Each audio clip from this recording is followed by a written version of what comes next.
Assalamualaikum warahmatullahi wabarakatuh.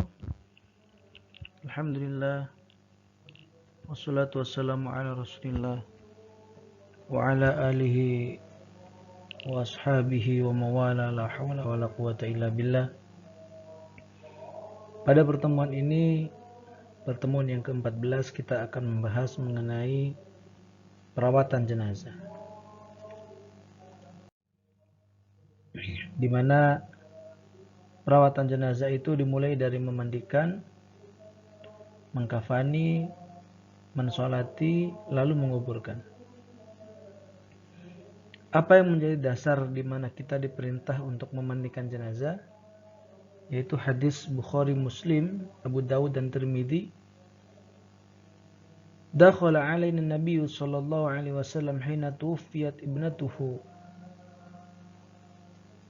Faqala, Rasulullah masuk ke ruang kami saat putrinya meninggal. Beliau bersabda, aghsilnaha thalathan aw khamsan aw aktsar min dzalik. Mandikanlah ia 3-5 kali atau lebih daripada itu. In ra'aitunna dzalika bima'in wa sidrin waj'alna fil akhirati kafuran aw syai'an min kafurin. Jika kalian melihatnya itu perlu, maka tambahkan air dengan daun bidara, lalu yang terakhir dengan kapur atau sesuatu dari kapur. Fa idza faraghdunna fa'adhinnani, jika kalian selesai memandikan, beritahu aku. Falamma faragna adzannahu. Kemudian ketika kami sudah selesai, kami pun memberitahu beliau. Fa'atahu hiqwahu faqala ash'irnaha iyyahu taghni izarahu. Kemudian beliau memberikan kepada kami selendang, sorban besarnya, sambil berkata, selimutilah ia dengan selendang itu. Hadis riwayat Imam Bukhari, Muslim, Abu Dawud dan Tirmidzi. Tidak semua jenazah itu wajib dimandikan. Yang wajib dimandikan adalah pertama, jenazah daripada orang muslim atau muslimah. Lalu yang kedua adalah jenazah yang tubuhnya jelas, artinya tidak hancur. Kalau ada mayit yang hancur karena kecelakaan atau karena terbakar dan lain sebagainya, maka tidak wajib dimandikan. Kemudian yang ketiga, orang yang matinya bukan karena mati syahid di medan perang. Kalau dia adalah orang yang meninggal ketika peperangan, maka tidak wajib dimandikan. Dia langsung disolati kemudian dikuburkan. Yang keempat, bukan bayi yang meninggal karena keguguran. Jadi bayi yang masih sangat kecil itu tidak wajib dimandikan. Dia langsung dikafani, disolati, kemudian dikuburkan. Orang-orang yang boleh memandikan jenazah ada syaratnya. Yang pertama, muslim. Jadi nggak boleh seorang kafir itu memandikan jenazah orang muslim. Yang kedua, berakal. Maka orang gila nggak boleh memandikan jenazah. Yang ketiga, baligh. Maka anak-anak yang masih kecil belum dewasa itu juga belum boleh memandikan, karena mereka bisa saja belum tahu ketentuan-ketentuan di dalam memandikan jenazah. Yang keempat, orang yang jujur dan saleh. Kenapa harus jujur dan saleh? Khawatir jangan-jangan kalau orang itu ember, tidak jujur, tidak saleh, nanti kalau ada sesuatu yang salah dengan jenazah, maka dia bisa saja ember, membuka aib daripada mayit kepada orang lain. Begitupun hubungan dengan terpercaya, amanah. Lalu tahu hukum memandikan jenazah, tahu tata cara memandikan jenazah, dan mampu menutupi aib si jenazah. Siapakah yang harus memandikan jenazah? Jika mayitnya laki-laki, maka yang memandikan adalah pertama, laki-laki yang masih memiliki hubungan kekerabatan dengan mayit, kakak, adik, orang tua, atau kakek. Yang kedua adalah istri. Meskipun dia perempuan, tapi dia adalah orang yang sangat dekat dengan mayit laki-laki itu, maka diperbolehkan memandikan. Yang ketiga, laki-laki lain yang tidak ada hubungan kekerabatan dengan syarat tadi. Orangnya jujur, amanah, mengetahui tata cara memandikan dan lain-lain. Kemudian yang keempat, perempuan yang masih mahram. Misalkan adik perempuan daripada mayit laki-laki. Ibu kandung daripada mayit laki-laki itu boleh. Nah, bagaimana kalau yang meninggal itu adalah jenazahnya perempuan? Maka yang boleh memandikan pertama adalah suami. Meskipun dia berbeda jenis kelamin, tapi dia adalah orang yang sangat dekat dengan istri. Kenapa? Karena memang di hadapan suami istri itu nggak ada aurat. Begitupun sebaliknya, di hadapan mayit laki-laki, ya istrinya boleh aja melihat aurat mayit tersebut. Yang kedua adalah perempuan yang masih ada hubungan kekeluargaan, kerabat, kakak, adik, orang tua, atau ibu, atau nenek gitu ya. Perempuan yang tidak ada hubungan kekeluargaan tetapi dia orang dengan memenuhi syarat tadi. Yang keempat, laki-laki yang masih mahram. Misalkan mertua, ayahnya, anak kandungnya, maka dia diperbolehkan untuk memandikan jenazah wanita. Kita akan memasuki pembahasan mengenai hal-hal penting di dalam memandikan jenazah. Alat yang dipergunakan untuk memandikan. Maka sebelum jenazah itu dimandikan, kita harus menyiapkan alat-alat ini. Yang pertama kapas. Kemudian 2 buah sarung tangan untuk petugas yang memandikan. Khawatir kalau langsung memegang nanti ada bakteri atau virus, atau ada kotoran yang masih menempel. Lalu spons halus untuk penggosok, alat penggerus untuk menggerus dan menghaluskan kapur barus. Kemudian sampo, kemudian daun bidara, lalu ada kapur barus, masker penutup hidung bagi petugas, gunting, di mana nanti dibutuhkan untuk membuka pakaian yang dipakai oleh jenazah, kemudian air, lalu pengusir bau busuk dan minyak wangi daun bidara. Niat memandikan jenazah. Jadi ketika orang itu memandikan jenazah, dia harus mengucapkan niat ini. Nawaitul ghusla adaan an hadzal mayyit lillahi ta'ala. Kalau mayit itu perempuan, nawaitul ghusla adaan an hadzihil mayyitati. Jadi kalau cowok hadzal mayyiti, kalau perempuan hadzihil mayyitati. Kemudian tata cara memandikan jenazah.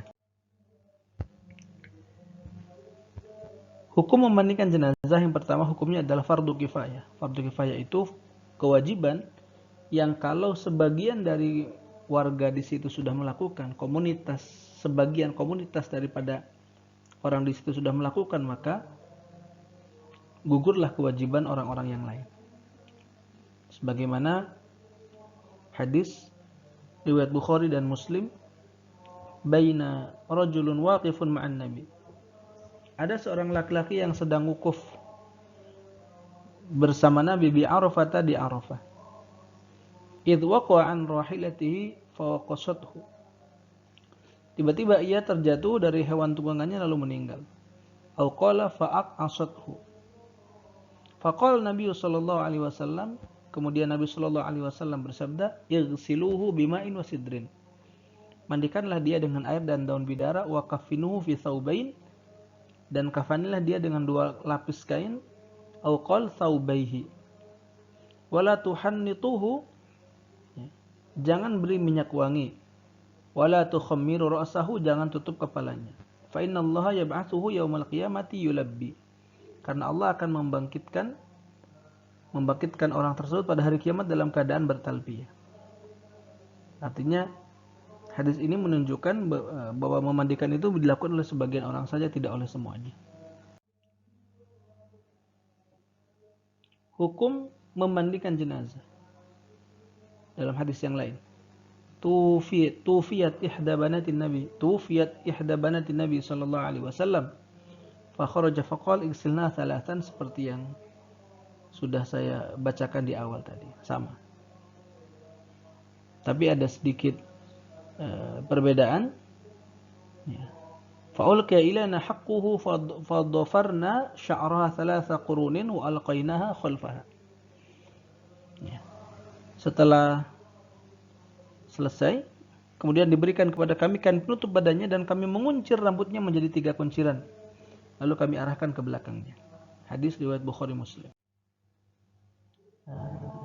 Nah, ketika akan memandikan, yang pertama tata caranya adalah menutup aurat si mayit. Jadi nggak boleh mayit itu dibuka auratnya sama sekali ketika dimandikan. Jadi dianjurkan menutup aurat mayit ketika memandikannya. Lalu melepaskan pakaian serta menutupinya dari pandangan orang banyak. Sebab barangkali mayit berada dalam kondisi yang tidak layak untuk dilihat. Sebaiknya papan pemandian sedikit miring ke arah kedua kakinya agar air dan apa-apa yang keluar dari jasadnya mudah mengalir. Jadi posisi kepala dan dada itu kalau bisa jadi mayit itu kayak setengah duduk gitu ya, biar kotorannya gampang keluar. Yang kedua, membersihkan kotoran dengan cara kalau di perut ya ditekan sedikit, ya. Kemudian kuku-kukunya ya, bersihkan, kalau panjang ya boleh dipotong, bulu ketiaknya dan lain-lain. Itu semuanya dibersihkan, termasuk kotoran-kotoran yang ada di telinga atau di alat kemaluan dan lain-lain.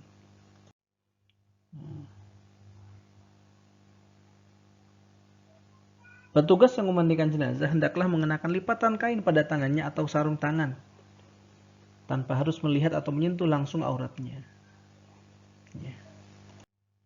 Ketika selesai dibersihkan kotoran-kotoran itu, sebelum dimandikan maka mayit itu niat.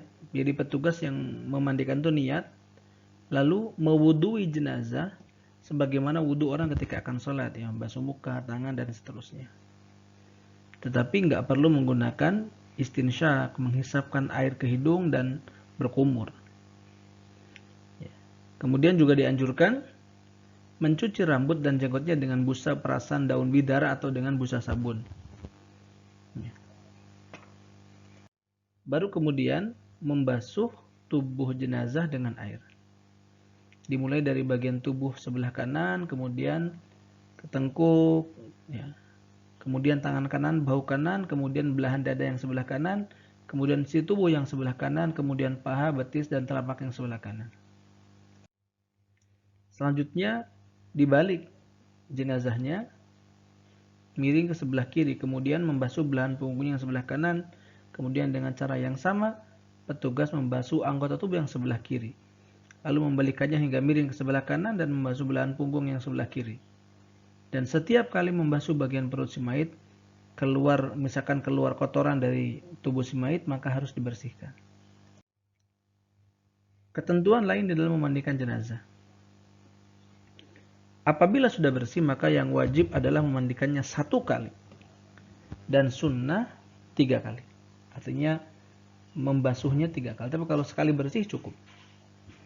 Adapun jika belum bersih, maka ditambahkan lagi memandikan sampai bersih. Atau bahkan sampai 7 kali ya, dikasih air, dituangkan air.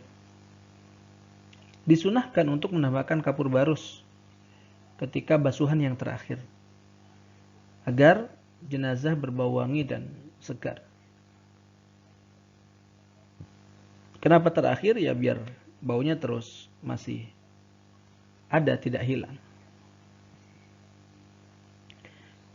Air yang dipakai untuk memandikan jenazah sebaiknya adalah bukan air hangat, tapi air yang air dingin itu.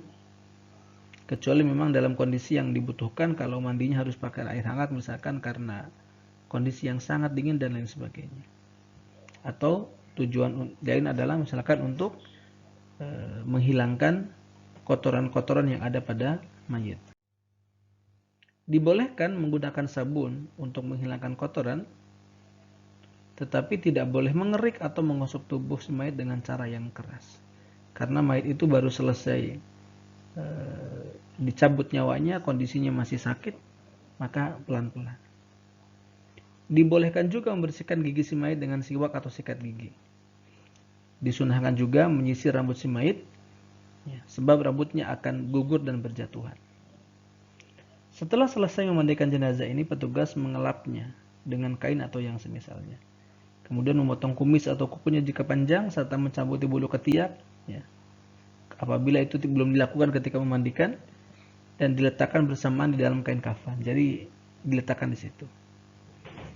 Kemudian apabila jenazah tersebut adalah wanita, maka rambut kepalanya dikepang menjadi 3 bagian lalu diletakkan ke bagian belakang. Tata cara mengkafani jenazah.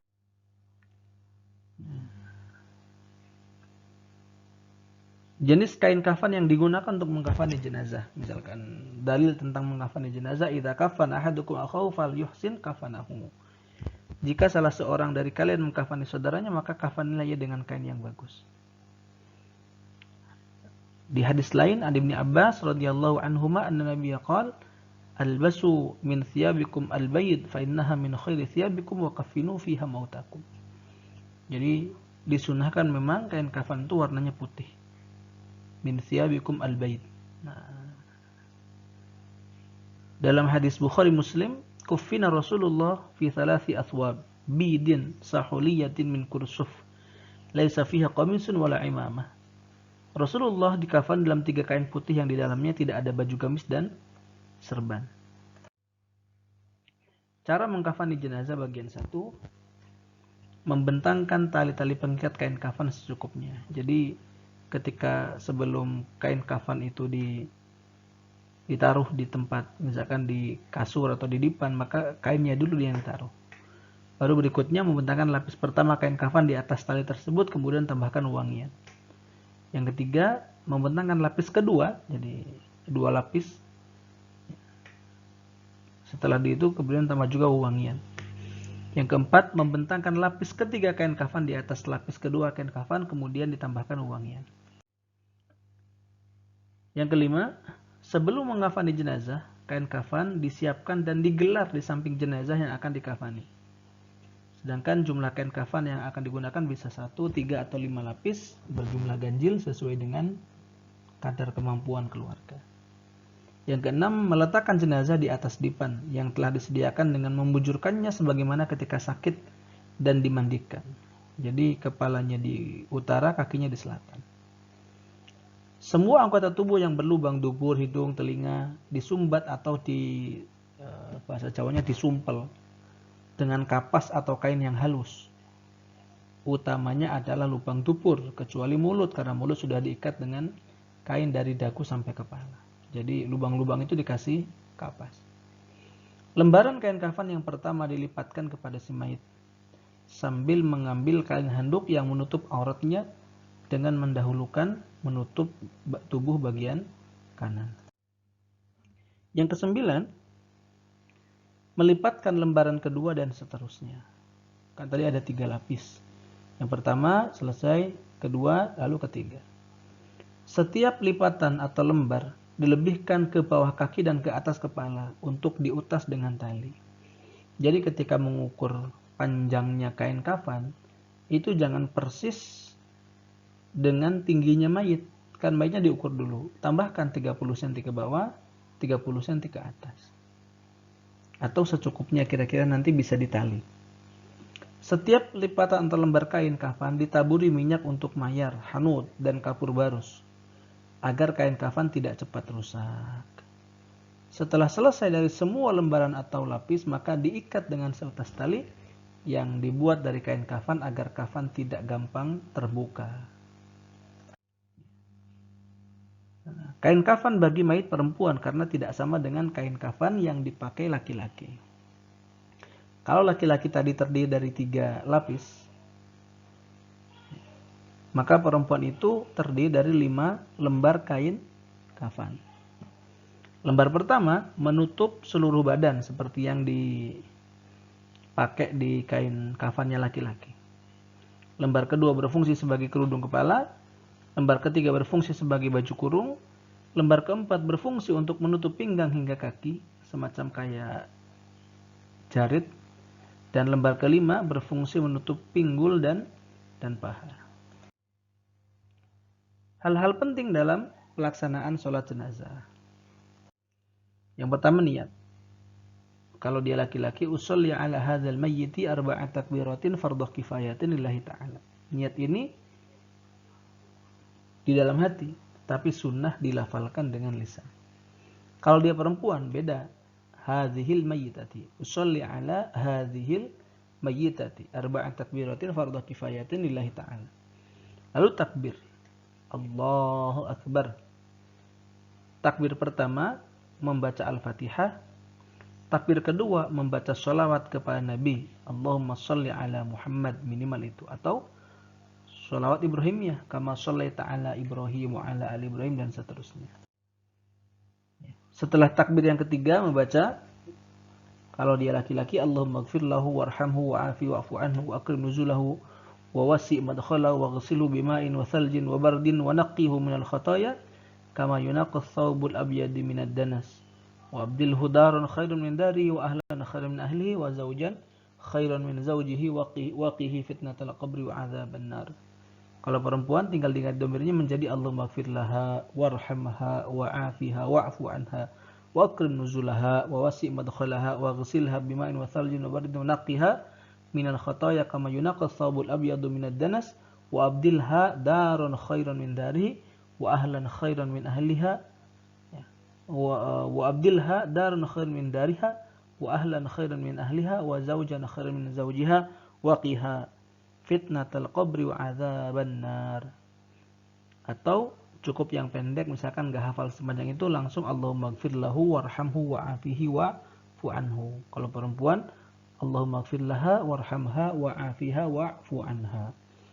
Di takbir yang keempat, yang terakhir, yaitu membaca Allahumma la tahrimna ajrahu wa la taftinna ba'dahu waghfir lana walahu. Atau kalau perempuan, Allahumma la tahrimna ajraha wa la taftinna ba'daha waghfir lana walaha. Baru mengucapkan salam, assalamualaikum warahmatullahi wabarakatuh, sebelah kanan dan ke sebelah kiri. Yang berikutnya adalah memakamkan jenazah. Nah, tata cara memakamkan jenazah ini, keranda diletakkan di sebelah selatan lubang, biar nanti tidak perlu muter. Dengan posisi kepala mayat berada di utara. Lalu mayat dikeluarkan dari keranda, mulai dari kepala, badan, kaki, dan kemudian masukkan ke dalam liang lahat dengan posisi miring menghadap kiblat, kepala di utara. Ketika memasukkan mayat ke liang lahat, dianjurkan membaca Bismillah wa ala millati Rasulillah atau Bismillah wa ala sunnati Rasulillah. Setelah jenazah masuk ke liang lahat, lalu dibuka. Nah, bagian mukanya, pipinya tempelkan ke tanah. Semua tali pengikat kafan dilepas. Kaki serta wajah disandarkan pada dinding kuburan. Agar tetap menghadap kiblat, kepala mayat bagian belakang dan beberapa bagian tubuh diganjal oleh tanah. Biasanya tanah yang dibulat-bulatkan itu. Setelah mayat dibaringkan sempurna, bagi yang menghadiri proses pemakaman dianjurkan menebarkan sedikit tanah ke arah kepala si mayat sebanyak 3 kali, lalu mengucapkan minha khalaqnakum wa fiha nu'idukum wa minha nukhrijukum taratan ukhra. Lalu kuburan ditutup dengan papan, ranting atau sejenisnya atau bambu agar tidak terkena runtuhan tanah yang akan digunakan untuk menimbun liang kubur. Sebelum dikubur disunahkan azan. Liang kubur ditimbun dengan tanah hingga rata atau lebih tinggi dari permukaan sebelumnya. Mendoakan mayat agar diberi ampunan oleh Allah.